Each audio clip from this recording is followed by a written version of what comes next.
Good evening, I'm Kaleb Frady. Gwinnett County authorities are looking for the person who set fire to a brand new church in Duluth this morning. It's the third time that someone has set a fire at the Zion Korean United Methodist Church of Atlanta. The person who set the fire used an accelerant and also spray painted the sanctuary. Church leaders now are postponing Saturday's opening services. It's not only against in a Korean or in a little community in minor society, but this is against the God. The sprinkler system at the church quickly put out the fire. There is a $10,000 reward for information leading to a conviction. Right now, Cobb County police are searching for two armed bank robbers. News Chopper 2 flew over the Bank of America branch on Macklin Road in Marietta. Police tell us two gunmen robbed the bank shortly after 3 o'clock this afternoon. No one was hurt. The Union police chief has fired an officer arrested on molestation charges. The GBI's Columbus office investigated and arrested Todd Lingsfield. He's accused of having a sexual relationship with a 15-year-old girl. Lingsfield was an 11-year veteran of the Newnan Police Department. We now have an update on the conditions of the two Newton County Sheriff deputies shot during a standoff. We've learned Deputy James Trent is out of the hospital and recovering at home. Deputy Wellesley Atha is in good condition. Authorities say 20-year-old Thomas Powell shot the deputies, then killed himself in a standoff with the deputies Monday. Powell's daughter says his son had been diagnosed with a mood disorder. Some East Atlanta residents are meeting this evening to fight against a proposed 157-foot cell phone tower. Homeowners are also putting up signs to protest it. Neighbors are concerned about the impact on home values. T-Mobile has applied with the city zoning board. The site, the way it looks, I'm concerned about the values of the area and the amount of time and effort for the last 10 years this community has put into making it what it is today. The State Historic Preservation Office has already signed off on the idea. T-Mobile tells us it selects spots based on the need for improved service. A DeKalb state representative has organized free health checkups for needy students before school starts. Today, dozens of families took advantage of the free screenings. Representative Stephanie Stuckey-Benefield set up the clinic at Knollwood Elementary School. The students got vaccinations, eye, hearing, and dental checkups. As more and more metro area students return to the classroom, be sure to check out WSB-TV.com for back-to-school information. We've got a list of all the start dates, and for Cobb County parents, there's a rundown of changes in school bus routes.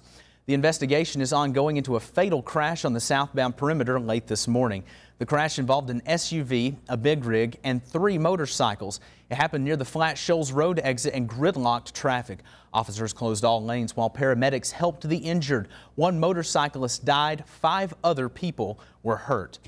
Authorities have arrested a Forsyth County deputy for felony identity theft. Sergeant Taryn Johnson is accused of financial identity fraud. Officers say a Cumming resident brought the accusations to their attention. Johnson has worked for the sheriff's office for 10 years and is a supervisor at the jail. Today, President Barack Obama encouraged Americans to support his plan to reform the health care system. We will pass reform by the end of this year because the American people need it. The American people need some relief. The president plugged his health care reform plan during a visit to Elkhart, Indiana.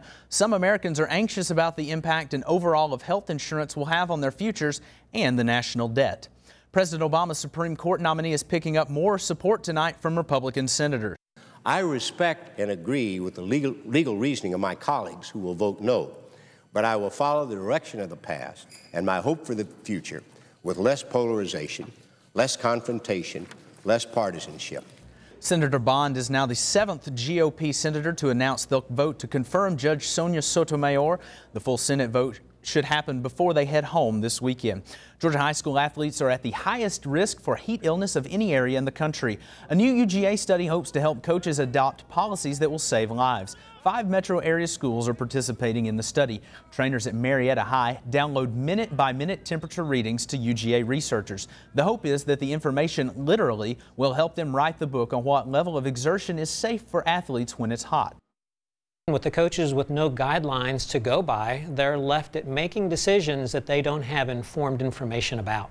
Just 2 years ago, a Rockdale County high school student collapsed and died from heat stroke during football practice.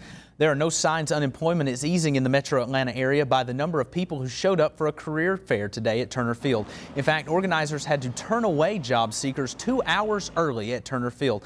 Thousands turned out for one of the biggest career fairs every year in the state. Job seekers are trying not to get discouraged. I've also been applying online a lot, and just trying to network. That seems to be the key down here in Atlanta, to know the right people. The latest unemployment numbers for Georgia are at a record 10.1%. An Alabama woman is in the Floyd County jail tonight after a bizarre child cruelty arrest. Take a look at videotape that an employee made at a Verizon cell phone store in Rome. The tape shows Melissa Catherine Smith Means pulling her child on a leash. Police say the child had visible marks. Smith Means is facing felony child cruelty charges. A local human rights organization says it forgives Michael Vick, and this evening they hope others will do the same. I was the first organization not to support dog fighting, but support a man who deserved a second chance. I've been in communication with PETA, letting them know that hopefully when this man do get out, you forgive him. We don't want y'all back out into the streets protesting.